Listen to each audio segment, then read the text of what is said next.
Prabhakar Rao bail petition dismiss. నిరాకరించిన Nampally court. SIB మాజీ chief అరెస్టుకు రంగం సిద్ధం. ఫోన్ ట్యాపింగ్ కేసులో కీలక నిందితుడిగా అనుమానిస్తున్న ఎస్ఐబి మాజీ చీఫ్ ప్రభాకర్ రావు బెయిల్ కోసం దాఖలు చేసిన పిటిషన్ను నాంపల్లి కోర్టు గురువారం డిస్మిస్ చేసింది. దీంతో పోలీసులు ఇంటర్పోల్ ద్వారా రెడ్ కార్నర్ నోటీసులు జారీ చేసే ప్రక్రియను స్పీడప్ చేసి ఆయన్ను అరెస్ట్ చేసేందుకు సిద్ధమవుతున్నారు. ఇప్పుడు నువ్వు ఏ తప్పు చేయకపోతే బెయిల్ ఎందుకే? నువ్వు వచ్చేట విచారణకు అటెండ్ కావచ్చుగా. నేను క్యాన్సర్ ట్రీట్మెంట్కి పోయినా, అది పోయినా, ఇది పోయినా మొన్నదాకా కథల పడ్డాడు. ఇక వస్తున్న జూన్లో ఇక వస్తున్నా వస్తలేడు ఆడ. వీళ్ళు రావద్దని చెప్పి నువ్వు ఆన్నే ఉండయా బాబు, నువ్వు వస్తే మళ్ళీ మా పేరే చెప్తావు, అనవసరంగా మేము ఇరుక్కపోతామని.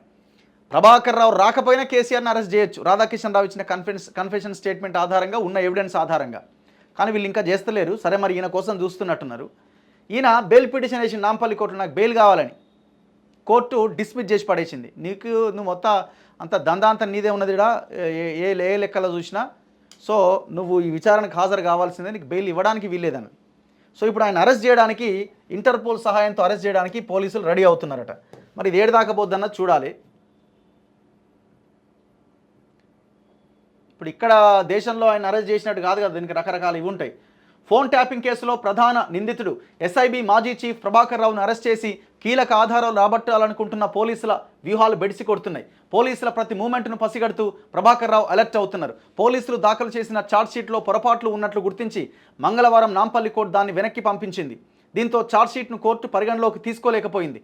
ఆ వెంటనే ప్రభాకర్ రావు మ్యాండేట్ బెయిల్కు దాఖలు చేశారు. ఈ విషయాన్ని గమనించిన పోలీసులు తిరిగి పొరపాట్లు సరిదిద్దుకొని బుధవారం మరో ఛార్జ్షీట్ దాఖలు చేశారు. ఇలా ప్రభాకర్ రావు ఎప్పటికప్పుడు అలర్ట్గా ఉంటూ బెయిల్ పొందేందుకు పోలీసుల మూమెంట్లను నిరంతరం ఫాలో అవుతుండు. పోలీసులు ఎట్టి పరిస్థితుల్లోనూ ప్రభాకర్ రావును అరెస్ట్ చేసి ఈ ఫోన్ ట్యాపింగ్ కేసులో కీలక ఆధారాలు సంపాదించాలనే లక్ష్యంతో పనిచేస్తున్నట్టుగా స్పష్టమవుతోంది. పోలీసులు తిరిగి ఛార్జ్షీట్ను దాఖలు చేయడంతో ప్రభాకర్ రావు బెయిల్ పిటిషన్పై గురువారం వాదనలు జరిగాయి.